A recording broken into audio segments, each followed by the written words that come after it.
رب اشرح لي صدري ويسر لي أمري واحلل عقدة من لساني يفقهوا قولي ربنا زدنا علما. அஸ்ஸலாமு அலைக்கும் வரஹ்மத்துல்லாஹி வபரகாத்துஹு. வெல்கம் டு கீழு ஜன்னாயம் தஸ்னிம். எல்லாரும் எப்படி இருக்கீங்க? நல்லா இருக்கீங்களா? அல்ஹம்துலில்லாஹ். வீடியோக்குள்ளே போகிறதுக்கு முன்னாடி நான் லாஸ்ட் வீடியோவில் கேட்ட கொஷனுக்கு ஆன்சர் என்னன்னு பார்க்கலாம். நான் என்ன கொஷின் கேட்டேன்? உங்களில் நிலை குலையாத பொறுமையாளர்கள் 20 பேர் இருந்தால் எதிரிகளில் எத்தனை பேரை அவர்கள் வென்று விடுவார்கள்? இதுக்கான ஆன்சர் 200. அல்லாஹ் சுப்ஹானஹு வ தஆலா மனிதர்களுக்கு தந்த மிகப்பெரிய அருட்கொடை அல் குர்ஆன். குர்ஆனில் உள்ள ஒவ்வொரு எழுத்தும் ஒவ்வொரு வசனமும் சிறப்பானவைதான். இதில் ஒரு எழுத்தை நாம் ஓதினாலும் நமக்கு அல்லாஹ் 10 நன்மைகளை தருகின்றான். நமக்கு ஏற்படும் எல்லா கவலைகளுக்கும் தீர்வு குர்ஆனில் இருக்குது. நம்முடைய பிரச்சனைகளுக்கு ஏற்ப அதில் உள்ள துஆக்களை எடுத்து ஓதும்போது நமக்கு ஒரு தீர்வு கிடைக்கின்றது. இப்படி முழு குர்ஆனுமே சிறப்பாக இருக்கும் நிலையில் நபி ஸல்லல்லாஹு அலைஹி வஸல்லம் அவர்கள் அதில் உள்ள ஒரு வசனத்தை மிக சிறப்பு வாய்ந்தது என கூறுகிறார்கள். குர்ஆனின் வசனங்களிலேயே மிக சிறப்பு வாய்ந்த வசனம் இந்த ஒரு வசனம் என நபி அவர்கள் கூறியுள்ளார்கள் என்றால் அந்த ஒரு வசனம் நம் அனைவருக்கும் கட்டாயம் மனப்பாடமாக தெரிந்திருக்க வேண்டும். இந்த ஒரு வசனத்தை இரவு தூங்கும் முன் ஓதி படுத்தால் அல்லாஹ் நமக்காக ஒரு மலக்கை நிர்ணயிக்கின்றான். காலை வரும் வரை அந்த மலக்கு நமக்கு பாதுகாப்பாக இருப்பார். ஷைத்தானிடமிருந்து நம்மை பாதுகாப்பார். எந்த ஒரு வசனத்திற்கும் இப்படி ஒரு சிறப்பு சொல்லப்படவில்லை. அந்த வசனம் சூரா பக்ராவில் உள்ள ஒரு வசனம். இதை ஆயத்துல் குர்சி அப்படின்னு சொல்லுவாங்க. எந்த ஒரு வசனத்திற்கும் இப்படி ஒரு பெயர் இல்லை. ஆயத்துக்கு எல்லாம் குர்சி என்றால் இந்த ஒரு வசனம் எவ்வளவு சிறப்பு வாய்ந்தது. இதை ஓதினால் நாம் எந்த அளவுக்கு பயன் பெறுவோம் என்பதை யோசிக்க வேண்டும். பொதுவாக ஆயத்துல் குர்சி எல்லாருக்கும் தெரிஞ்ச ஒரு வசனம். இருந்தாலும் ஒரு முறை நான் ஓதி காமிக்கிறேன். இன்று ஜும்ஆ இரவு. தினமும் இரவு தூங்கும் முன் ஓத வேண்டிய வசனம் இது. இந்த வீடியோவை பார்த்து ஓதிட்டு படுங்க. இதன் மூலம் உங்களுக்கும் நன்மை வரும். உங்களின் மூலம் எனக்கும் நன்மை வரும். இப்போ ஒரு தடவை ஓதலாம்.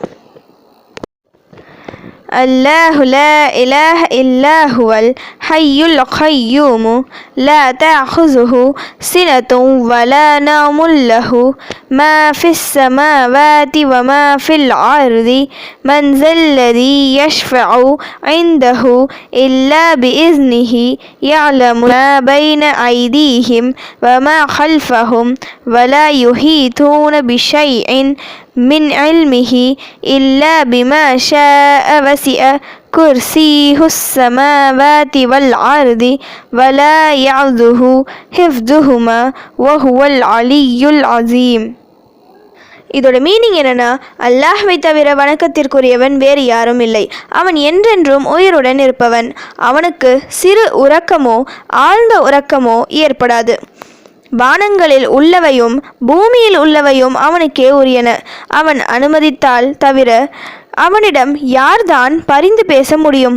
அவர்களுக்கு முன்னேயும் பின்னேயும் உள்ளதை அவன் அறிகிறான். அவன் அறிந்திருப்பவற்றில் எதையும் அவர்களால் அறிய முடியாது. அவன் நாடியதை தவிர. அவனது ஆசனம் வானங்களையும் பூமியையும் உள்ளடக்கும். அவ்விரண்டையும் காப்பது அவனுக்கு சிரமமானதன்று. அவன் உயர்ந்தவன், மகத்துவமிக்கவன். இதனோட மீனிங்கை ஒரு முறை படித்து பாருங்க. ஒவ்வொரு வார்த்தைகளும் அல்லாஹ்வை புகழக்கூடிய சிறப்பான வார்த்தைகள். நைட்டு தூங்க போகிறதுக்கு முன் தான் ஓதணும்னு இல்லை. நீங்கள் கேட்கும் ஒவ்வொரு துவாவிற்கு முன் இதை கேட்கலாம். வீட்டிலிருந்து வெளியே போகும்போது ஓதலாம். இப்படி நீங்கள் நினச்ச நேரத்திலும் இதை ஓதலாம்.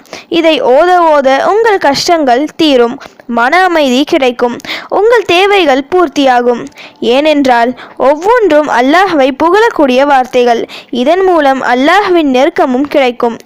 அதோடு இல்லாமல் ஆயத்துல் குர்சியை ஒவ்வொரு தொழுகைக்கு பின் ஓதி வந்தால் சொர்க்கத்திற்கும் நமக்கும் எந்த தடையும் இல்லை. ஒரு வசனம் இவ்வளவு சிறப்பு இருக்கு. இப்படிப்பட்ட இந்த துவாவை தெரியாமல் மனப்பாடம் செய்யாமல் இருந்தால் உண்மையில் அவர்கள்தான் மிகப்பெரிய நஷ்டவாளிகள். யாரெல்லாம் இந்த வசனத்தை வழக்கமாக ஓதி வந்தீங்களோ அவங்க கமெண்ட் பண்ணுங்க.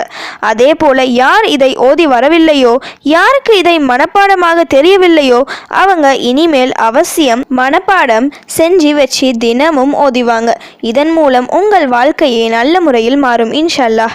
அல்லாஹ் சுப்ஹானஹு வ தஆலா நம் அனைவருக்கும் அதிகமாக அமல்களை செய்ய நேரத்தையும் ஆரோக்கியத்தையும் தருவானாக. ஆமீன். ஓகே, இப்போ ஃபைனலி கொஷின் டைம். அல்லாஹ் பகலை எதற்காக உண்டாக்கினான்? இதுதான் இன்னைக்கான கொஷின். இதுக்கு உங்களுக்கு ஆன்சர் தெரிஞ்சால் ப்ளீஸ் கமெண்ட் பண்ணுங்கள். அப்படி இல்லைனா ப்ளீஸ் வெயிட் பண்ணுங்கள், நான் நெக்ஸ்ட் வீடியோ போஸ்ட் பண்ணுற வரைக்கும்.